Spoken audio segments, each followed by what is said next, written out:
చెప్పండి. ఇప్పటి వరకు తెలుగుదేశమే, రేపటి వరకు తెలుగుదేశమే, ఎల్లుండి వరకు తెలుగుదేశమే. భవిష్యత్తులో ప్రతి మండలంలో క్యాడర్ అంతా మాట్లాడుకుని క్యాడర్ ఏ నిర్ణయం తీసుకుంటే ఆ నిర్ణయాన్ని పట్టుకుని ఉంటారు. నా సొంత నిర్ణయం అంటూ ఏమీ లేదు. నా సొంత నిర్ణయం ఎక్కడ ఏమీ ఉపయోగించుకోను. క్యాడర్ అంతా ఏ నిర్ణయం తీసుకుంటే దాన్ని పట్టుకొని నేను పనిచేస్తాను. సార్, నిన్నటి వరకు కూడా మీకే టికెట్ అని చెప్పి అధిష్టానము ఈరోజు సడన్గా మార్చడానికి మీరు ఎట్లా చూస్తున్నారు? నాకు మంగళవారం నాడు చంద్రబాబు నాయుడు కుప్పంలో బస్సులు వచ్చి రాజంపేట అభ్యర్థి నువ్వు గెలుచుకోనరా,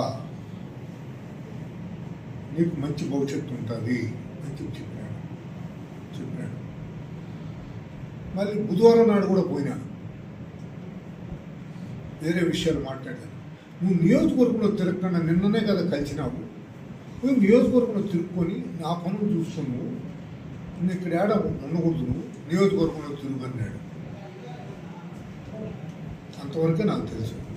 ఇంకా నేను వచ్చి మన వాళ్ళకి ముఖ్యమైన ప్రతాపు లేదు ముఖ్యమైన వాళ్ళకి ఫోన్ చేసి మన మల్యాల సుబ్రాయలన్న కొంచెం బాధపడతా చెప్పినాడు, ఫోన్ చేసి చెప్పిన ఇటు మాది చెప్పినాడని చెప్పి వస్తాను. ఇప్పుడు ఆల్ ఆఫ్ సడన్ ఎందుకు మార్చారో నాకు తెలియదు, వాస్తవంగా తెలియదు. వాళ్ళు మారుస్తారని నేను ఊహించలా. ఒరిజినల్ చెంగల్రాయుడు తొలి లిస్టులోనే పేరు లేనప్పుడు రాజకీయాలు విరమించుకోవాలనేట్టు అనుకున్నాను నేను. కానీ ఇక్కడ క్యాడర్ చూపిస్తున్న ప్రేమ ప్రీతిని దృష్టిలో పెట్టుకొని వంగిపోయినా అది నేను చేసినటువంటి పొరపాటు అనిపిస్తుంది. 60 సంవత్సరాలను రాజకీయాల నుంచి విరమించుకోవాలని చెప్పేసి గట్టి ప్రయత్నం చేశారు. కానీ ఆదినారాయణ రెడ్డి, సతీష్ రెడ్డి గట్టిగా ఒత్తిడి చేసి నన్ను తెలుగుదేశంలో చేర్పించారు. దానికి బలమైన కారణాలు ఉన్నాయి. మీరు ఆదినారాయణ రెడ్డి గారితో అడిగితే ఆయన నిజాలు చెప్తారు. అదే కిరణ్ కుమార్ రెడ్డి గారు కూడా ఫోన్ చేశారు, నాకు మంచి సన్నిహితులు, నువ్వేం తొందరపడద్దు అన్నాడు.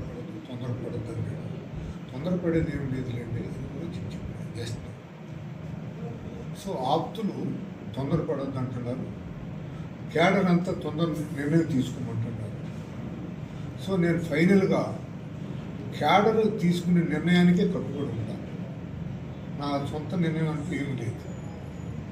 వాళ్ళు ఏ నిర్ణయం తీసుకుంటారో దానికి కట్టుబడి నేను ఉంటాను. అధిష్టానం మీకేమైనా మీతో మాట్లాడడం కానీ ఈ టికెట్ మీద మిమ్మల్ని బుజ్జగించడం కానీ లేదంటే క్లారిఫికేషన్ బుజ్జగించడం సార్ ఎస్ బెదిరింపులు జరగవు. బుజ్జగింపులు ఏమండి? అదే రీజన్స్ ఏమైనా చెప్పినారా సార్? అసలు నాతో మాట్లాడుంటే కదా, నాతో మాట్లాడదు. నా నెచ్చిన బంగారు కిరీటం పెడతానని రాజంపేట అసెంబ్లీ సభ ఏరేది వద్దని చెప్తాను. ఇప్పుడు ఒక ఆయన ఎంపీకి పోటీ చేశాడు, ఆయనకి సీట్ రాలేదు కదా, ఆయనకి అప్ప చెప్పాలి ఏదైనా ఇచ్చేది. నన్ను బుద్ధికిచ్చి ఆయన్ని కదా బుద్ధికిచ్చాలి. ఆయన బుద్ధికించి నా సీట్ నాకు ఇచ్చేయాలా? ఎట్లా సార్ భవిష్యత్ కార్యాచరణ ఏంటి సార్? క్యాడర్ బేస్డ్ నాయకుడిని నేను 81లో సమితికి పోటీ చేసినాను.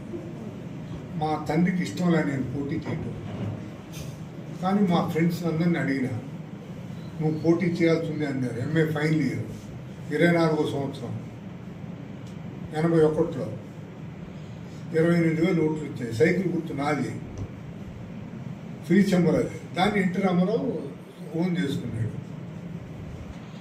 సో నాకు సైకిల్ గుర్తు వచ్చి రాలేదేమో అనిపిస్తున్నది. పార్టీ మరి ఆలోచన ఏమైనా ఉందా సార్? లేదు, ఇప్పుడు వరకు ఏం లేదు.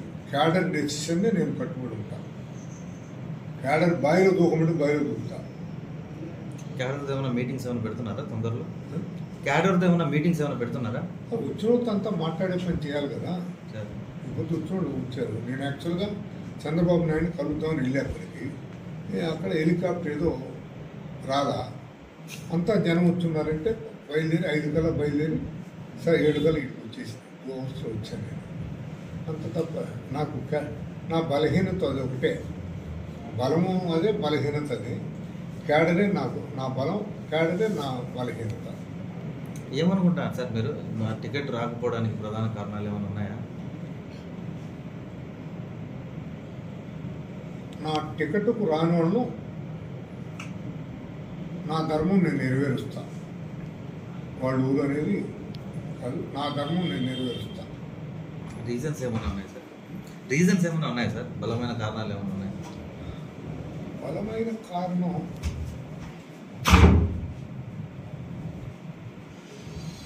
నేను గెలిస్తే ఆడ మంత్రిని అయిపోతాను అన్నటువంటిది ఒకటి. రెండోది, ఈ 10 నియోజకవర్గాల్లో గెలిచే నియోజకవర్గం ఇది ఒకటని వాళ్ళకి తెలుసు. కాబట్టి దీన్ని కూడా ఓడించాలని, మేము ఎట్టా ఓడిపోతానో బయట వాళ్ళు తెచ్చి దాన్ని ఓడించాలి. సొంత పార్టీ నేతలే చేశారంటారా? దాంట్లో ఎవరు బయట వాళ్ళు చేయలేదు, మా వాళ్ళు.